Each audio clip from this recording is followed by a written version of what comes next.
Hay juegos que uno recuerda porque eran buenos y hay juegos que uno recuerda simplemente porque estaban. Estaban ahí, en la PC del primo, en el ciber, en el local que te vendía un DVD medio sospechoso, en el barrio, en la máquina que ya iba justa y en esa computadora que no corría casi nada nuevo, pero que de alguna manera sí corría GTA San Andreas. Y para un montón de gente en muchísimos países distintos, eso fue una puerta de entrada. Porque yo creo que GTA San Andreas no se volvió universal solo por ser enorme, ni solo por ser divertido, ni solo porque Rockstar ya venía en buena racha. Se volvió universal porque cayó en el momento exacto en el que jugar todavía era para muchísima gente una cuestión de ingenio, una cuestión de rebuscarse, de ver cómo hacías, de bajar un RIP, de tocar archivos, de probar mods, de preguntar en foros, de pasar un pendrive, de copiar una carpeta, de cruzar los dedos y recién ahí ponerte a abrir el exe. Y en esa época había un brasileño, un colombiano, un argentino, un filipino, un ruso o un pibe de Europa del Este haciendo más o menos lo mismo sin conocerse entre sí. Más que jugándolo, estaban buscando una forma de poder sobrevivir al juego. Y lo loco es que San Andreas tampoco nació como una cosa chica o improvisada. No,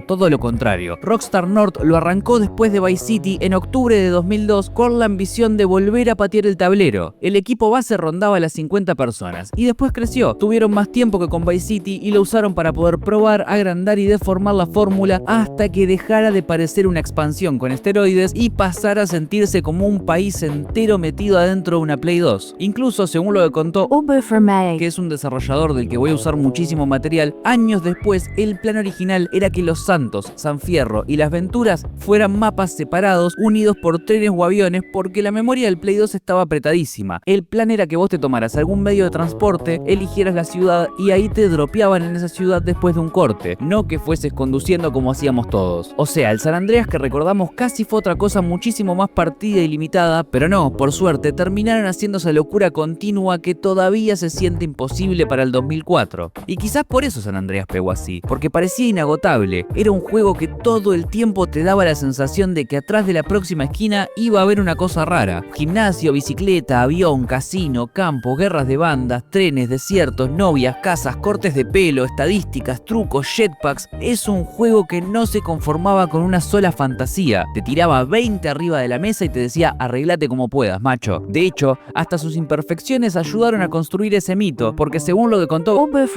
por ejemplo, en GTA San Andreas se generaban avioncitos cerca del jugador para hacer esos sobrevuelos que le daban una sensación de vida y que a veces esos mismos vuelos, si los seguías observando, se hacían pelotas solos. También explicó que en PC hubo un error de programación con los trucos y por eso algunas combinaciones random activaban otros cheats además de los códigos previstos. Son dos detalles chiquitos pero que dicen bastante porque San Andreas estaba lleno de ilusión, de truco y estaba atado con alambre, pero un alambre muy bien puesto. Era una ciudad hecha para convencerte de que estaba viva y cuando funcionaba, mamita, que era divertido. Ahora, yo lo jugué en PC y eso importa muchísimo porque para mí San Andreas no era exactamente el mismo que en PlayStation 2. El port salió en junio de 2005, varios meses después de la versión original de consola y tenía la ventaja de que seguía siendo bastante liviano para la época. Según los requisitos que Rockstar publicó, hoy parecen una joda. 256 MB de RAM, una placa de video de 64 MB y un procesador de 1 GHz. Eso ayudó muchísimo a que circulara por todos lados, pero el port de PC también tenía sus rarezas, sus diferencias visuales y sus bugs. Hay toda una obsesión de la comunidad con la diferencia entre la imagen del PlayStation 2 y de la PC, e incluso Vermeij contó sobre el tema del sol distinto en ambas versiones y proyectos comunitarios como el Silent Patch se volvieron casi obligatorios para arreglar errores del port clásico, desde problemas con el mouse o el framerate hasta fallos visuales. O sea que la versión más abierta también era en cierto sentido la que necesitaba mucho más cariño. Y ahí aparece una de las cosas más lindas del San Andreas, que el jugador no solo lo estaba jugando, sino que lo estaba manteniendo, porque mientras Rockstar sacaba nuevos GTAs y la industria iba empujando cada vez más fuerte hacia el online, el San Andreas se transformó. Primero porque modearlo era relativamente accesible y segundo porque sus mods no eran un simple cambio de skin para cagarse de risa 5 minutos. Muchos eran intentos reales de adaptar el juego a una fantasía local, sus propios autos, su propia ropa, carteles, barrios, scripts, servidores, mapas, reglas propias y otros directamente convertían el juego en otra cosa. Con Multi Theft Auto o MTA, el asunto dejó de ser solamente meterle un multiplayer a GTA. La propia wiki del proyecto lo define como el primer añadido multijugador para la trilogía 3D y explica que funciona casi como una extensión del juego, exponiendo su motor a scripts, redes y modos creados por los usuarios. Esa palabra es muy importante, modos, porque en algún momento San Andreas dejó de ser solamente la historia de CJ y pasó a ser una caja de herramientas, una plataforma, un SDK sentimental si querés decirlo así. Y después de ahí vino el bendito SAMP, vinieron los servidores de roleplay, las economías inventadas, los códigos sociales delirantes, los policías, los taxistas, la mafia, los noticieros, los servidores brazucas, rusos, hispanos, turcos y hasta globales. Y ahí ocurrió algo rarísimo. Un juego pensado para una campaña solitaria, larguísima y muy de autor, terminó convertido también en una infraestructura social. Hoy, la gloria de SAMP ya no está en el mejor momento. En el foro de OpenMP hablan directamente de SAMP como un proyecto prácticamente terminado y presentan a OpenMP como el camino al futuro que es compatible hacia atrás y tiene un desarrollo comunitario y abierto. Pero ojo, que haya cambiado de nombre o de forma no quiere decir que esté muerto. Todo lo contrario. Al momento de mirar hoy, OpenMP mostraba más de 12.000 jugadores en 1024 servidores y la lista pública de MTA mostraba más de 4.000 jugadores en 405 servidores conectados al mismo tiempo. El foro de OpenMP seguía marcando actividad real con miles de miembros y casi 200 usuarios activos en los últimos 15 minutos. Y si te vas a YouTube tampoco es que estés buscando fósiles. En 2026 siguen apareciendo tutoriales para instalar el SAMP, videos de cómo volver a SAMP, roleplay en MTA y compilados de mods para jugar San Andreas como corresponde. Es una comunidad que todavía sigue respirando. Y eso es fascinante, porque en teoría San Andreas ya debería haber quedado aplastado por sus sucesores. Primero por GTA 4, después por GTA 5 y como último golpe de gracia directamente por la maquinaria obscena del GTA Online y 5M. De hecho, 5M